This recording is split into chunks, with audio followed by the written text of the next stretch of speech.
Hey guys, welcome back to this channel. So I've got a bit of a long one for you, and we're going to go deep into why society has declined since 1971. So there's a really good website that you can go to called WTFHappenedIn1971.com. It's a great way to red pill your friends and family about the nature of the fractional reserve banking system. Now, if you go to this website, it just is a number of graphs, and it actually doesn't really talk about the Federal Reserve banking system or Bitcoin or gold or anything like that. It's just a number of graphs that shows a number of coincidental patterns that occurred since 1971. So this first one here, growth in productivity and hourly compensation, right? So we see 1971, there was a divergence where productivity went up massively, but compensation stagnated. The next one here is we've got real GDP, real wages, trade policies. So we see real GDP per capita has gone up massively, but the real median weekly earnings of full-time workers has stagnated as well. So that means there's a dramatic inequality in the amount of money that people are making. We can see income gains widely shared in early post-war decades, but not since then. So most of the money is going to the 95th percentile, and the 20th percentile has stagnated. We can say income growth stagnated after 1971. What's this? Relentless 50-year decline in wages is a share of the economy's total income. So share of gross domestic income, compensation of employees, paid wage and salary accruals, and disbursement to pensions, that's gone down since 1971. Income concentration at the top has risen sharply since the 1970s. So you can see share of total before tax income flowing to the highest income households. And then you see the top 1% has gone up precipitously since 1971. And income share of top 1% relative to the bottom 90% goes up massively after 1971. United States Gini ratio for families, so higher there it is, the more unequal income inequality is. That skyrockets after 1971. We can see average black income as percentage of average white income. So there's fast progress, and then after 1971, there's basically no progress. Real GDP per capita and median male income. Look at this. After 1971, it all changes. It just completely stagnates after that. Real GDP per capita and median female income. Oh, okay, so that changes. America has become a nation of dual income couples, so after 1971, you need to have both couples, you have to have both people in the family working, both mother and father. And what's this? Income inequality in the United States, 1910, the top decile share in U.S. national income dropped from 45 to 50%, yada, yada, yada. And then what's this one here? Actually, this is a good one. Unit price per can of Campbell's condensed tomato soup at discounted sale pricing.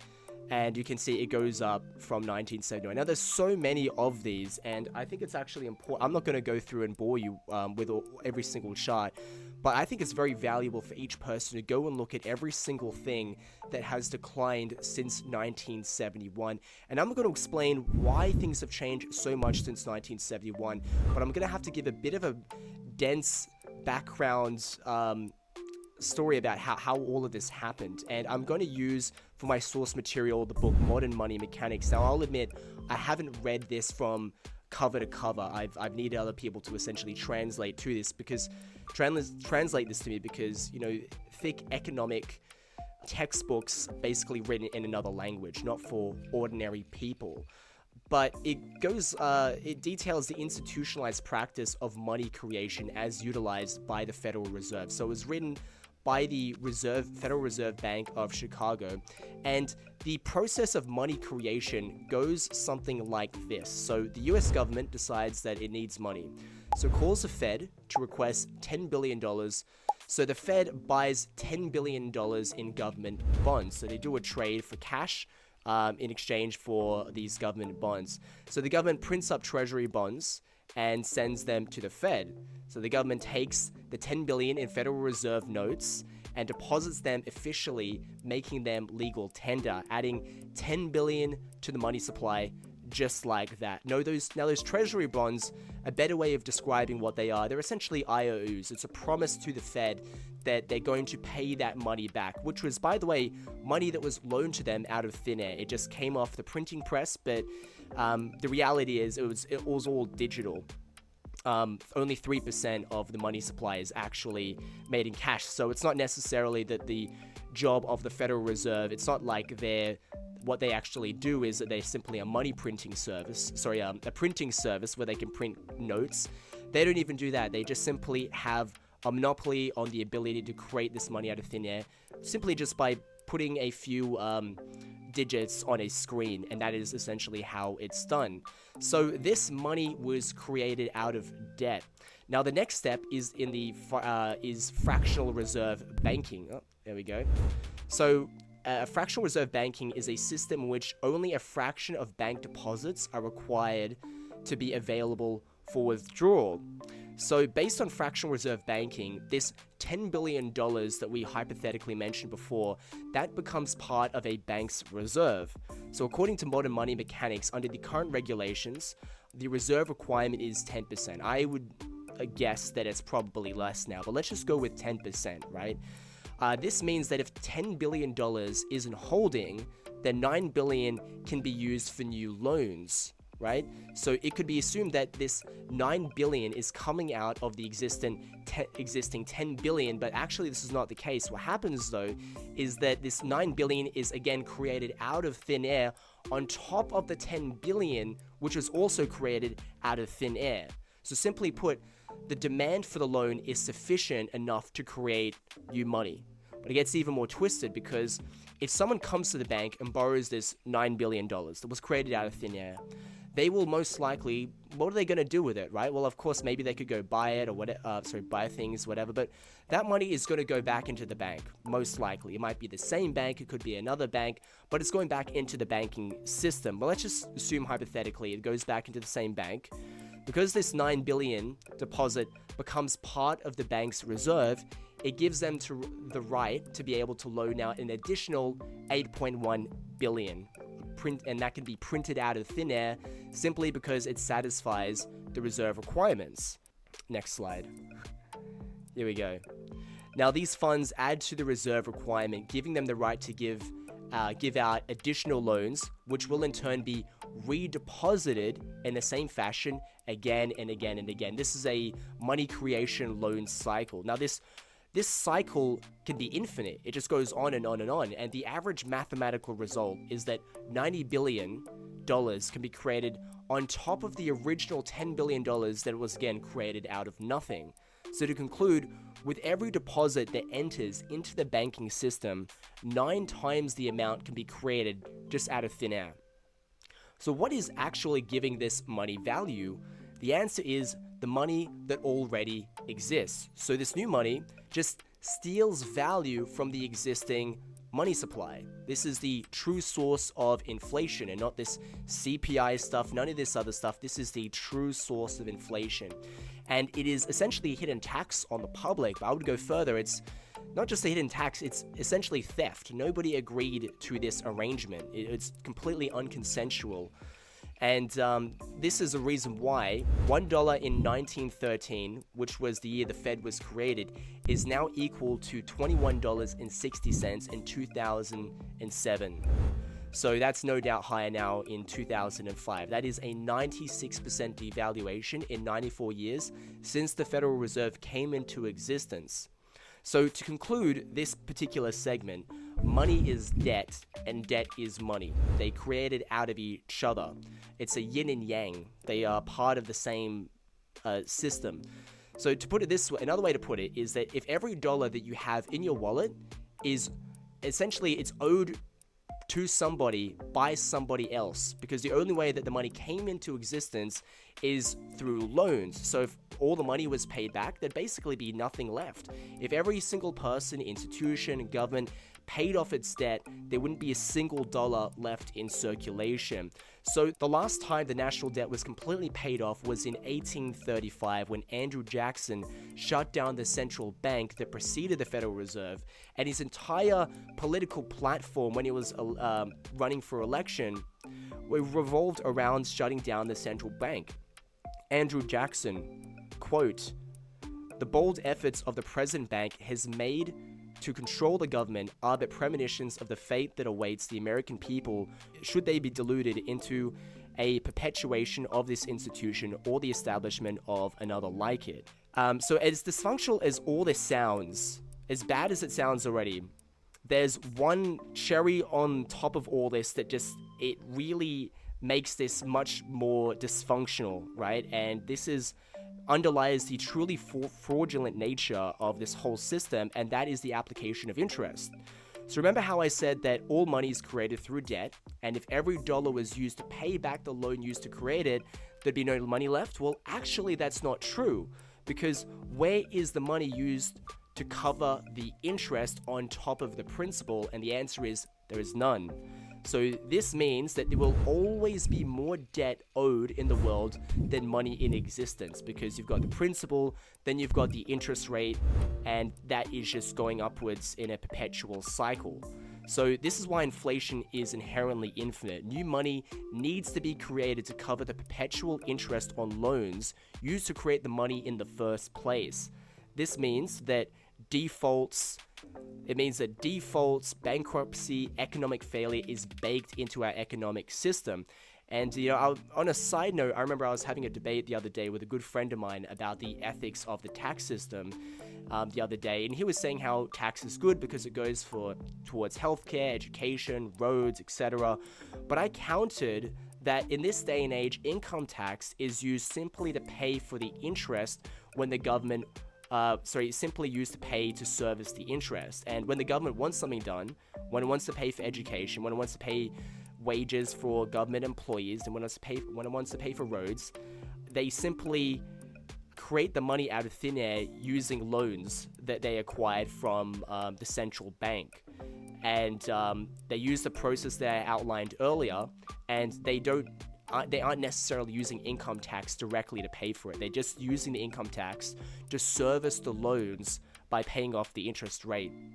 So if inflation and debt is infinite, then so too are insolvencies, defaults, bankruptcies. Like, failure long-term is baked into a system, has a non-sustainable economic model, and it's bound to fail at some stage. You can't sustain a system like this.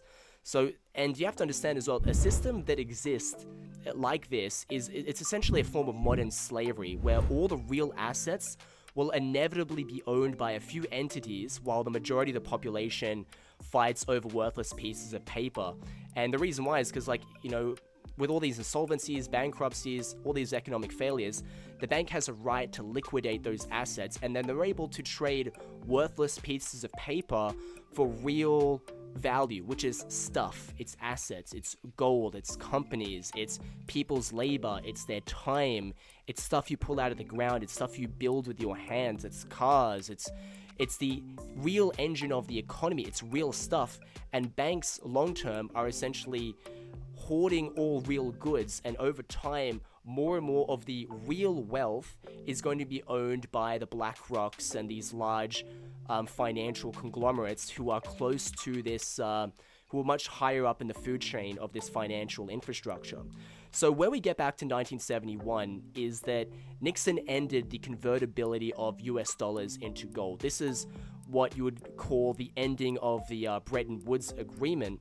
So gold was originally required to make money because the dollar was backed by gold, but the removal of this requirement allowed them to engage in unmitigated fractional reserve banking practices, which we outlined earlier. So new money was simply backed by the money that currently is in circulation, right? And now money has essentially become rather ubiquitous with people's labor, assets, technology, innovation in a kind of esoteric way. It's not actually backed by a thing of scarce value, because you can essentially just create as much of it out of thin air as possible. The value is based on other dollars in existence, and that is owed to somebody by somebody else that loaned it out.